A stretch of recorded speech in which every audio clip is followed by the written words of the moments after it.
L'info du Grand Lille en continu. Vincent Vieillard.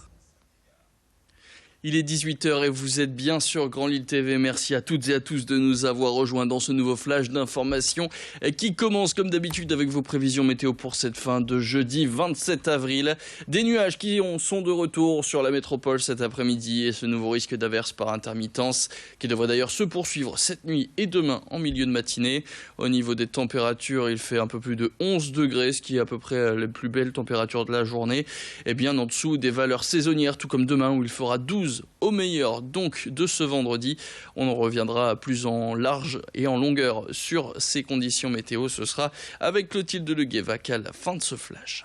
Et vos conditions de circulation à 18h sur Grand Lille TV, vous voyez que les circulations se compliquent, que ce soit sur la 1 dans les deux sens, sur l'est et le sud du périphérique lillois, sur la 25 ou encore sur la nationale 41. D'autres ralentissements sur la 22 en direction du nord ou sur la 27 depuis la Belgique au niveau du croisement avec le boulevard du Bruy. Bref, c'est difficile de circuler sur la métropole lilloise ce soir. Soyez vigilants et prudents si vous devez prendre le volant à cette heure-ci. Souvenez-vous, il y a quelques semaines, on vous parlait de ce collectif anti-éolienne qui s'était créé à Halluin, près de la frontière belge, après l'installation en 2013 de 2 éoliennes à quelques centaines de mètres des habitations françaises. Le problème, c'est que si la loi française impose une distance de 500 mètres entre des maisons et des éoliennes, en Belgique, il n'y a que 250 mètres qui sont réglementaires. Et des deux côtés de la frontière, des collectifs se sont créés pour lutter contre ces éoliennes et leur pollution visuelle et auditive. Pétition qui a récolté plus de 1500 signatures.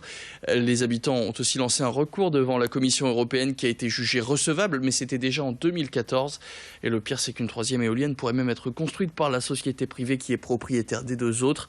De retour en France, les soutiens continuent de se mobiliser. C'est le cas par exemple du maire d'Halluin qui soutient ce comité, comme il l'expliquait à Alexis Tessier. Lorsque je suis arrivé, elles étaient là. Il faut là-dessus dire la vérité. Nos moyens de lutter sont limités parce qu'elles sont implantées en Belgique et pas chez nous, et en plus par une société privée.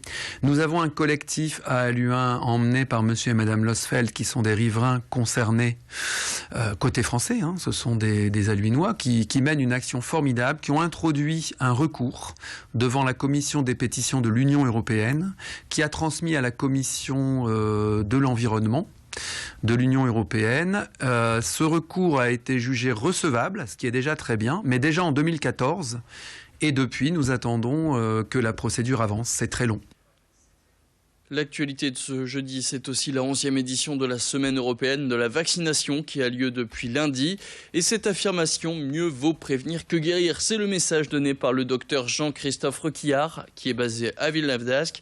L'objectif de cette semaine, c'est de rappeler que la vaccination, c'est la meilleure prévention contre certaines maladies infectieuses.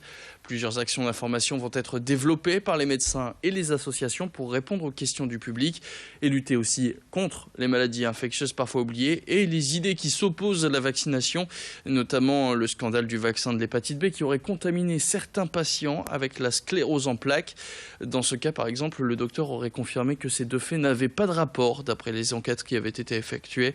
Et les effets secondaires sont bien moindres que les risques liés à une non-vaccination. Xavier Sidi. Il y a des effets secondaires banaux, hein. Il y a un inconfort de l'enfant, une petite fièvre, une réaction locale. Après, les complications plus importantes, bon là, moi je suis installé depuis 25 ans, j'en ai jamais vu par exemple. Mais encore une fois, les effets secondaires des vaccins sont infiniment moins nombreux que les maladies et leurs complications elles-mêmes. Si vous faites une rougeole, par exemple, il y a quand même des risques importants de complications graves, des pneumopathies graves, des maladies d'encéphalite, des myélites, des syndromes de Guillain-Barré. Bon, voilà, si personne n'était vacciné contre cette maladie, il y aurait beaucoup plus de complications. Et c'était comme ça, du reste, il y a 20 ou 30 ans. On passe à la belle histoire de cette édition. Depuis 4 générations, l'entreprise Salty, spécialisée dans la location de matériel pour professionnels, continue toujours de s'ancrer et se développer, mais dans la région et aussi en France. L'activité s'est développée donc avec des locations de nacelles, de groupes électrogènes ou de bungalows, une tendance qui est nouvelle et qui ne demande aussi qu'à s'accroître. Et la recette du succès est simple, l'investissement perpétuel. Cette année, l'entreprise va donc innover et renouveler son matériel, de quoi garder une dynamique et se démarquer de la concurrence. Explication de la stratégie par le PDG Jean-Sébastien Guyot au micro de Xavier Sidi. Bien sûr, on va avec les hauts et les bas du bâtiment, mais en tant qu'entreprise familiale, on a une vision long terme et donc on investit tous les ans, les bonnes années comme les mauvaises années. Cette année, par exemple, on a investi 22 millions d'euros pour 3 choses, à la fois renouveler du matériel, lancer des nouveaux produits et puis aussi des ouvertures d'agences. Nous sommes 350 salariés. Une nouvelle agence, c'est à chaque fois environ de 3 à 5 personnes selon la taille de l'agence. Les très grandes agences vont jusqu'à 20 personnes. Et dans la région, bien sûr, les services centraux sont amenés à grandir pour accompagner ces agences. Donc chaque année, on continue de se développer. Entre à peu près une dizaine de personnes, entre 10 et 15 personnes par an. Et puis on termine ce flash avec des collégiens nordistes qui sont en route vers un championnat du monde, et pas n'importe lequel, puisqu'il s'agit du championnat du monde de bridge. Hier, une centaine de jeunes du Nord se sont affrontés à la finale régionale dans le Vieux-Lille. Les vainqueurs ont remporté leur billet pour la finale nationale dans quelques semaines à Paris, mais aussi pour les championnats du monde qui auront lieu à Lyon au mois d'août. Le bridge, c'est un véritable jeu de stratégie qui cumule calcul et mémoire, et c'est dans le cadre du développement de ce sport chez les plus jeunes que depuis 15 ans, la Fédération française de bridge met en place des cours et des tournois en initiant plus de 7000 élèves. Aujourd'hui, le bridge, c'est 2 500 000 joueurs, 100 000 licenciés, et il faut donc rajouter ceux qui étaient hier dans le Vieux-Lille pour s'affronter. Moi, j'aime tout dans le bridge, tout. Peut-être la difficulté, c'est de retenir les données, voilà. C'est un jeu de réflexion et j'aime bien et j'en fais tous les lundis dans mon collège. La stratégie, le fait de jouer en binôme et de jouer contre des gens qu'on ne connaît pas forcément et on les connaît. On apprend à les connaître et tout ça, se faire des amis. Au moins, on est entre amis, on peut s'amuser et on apprend des choses. Pour le jeu de stratégie, pour aussi être avec ses copains,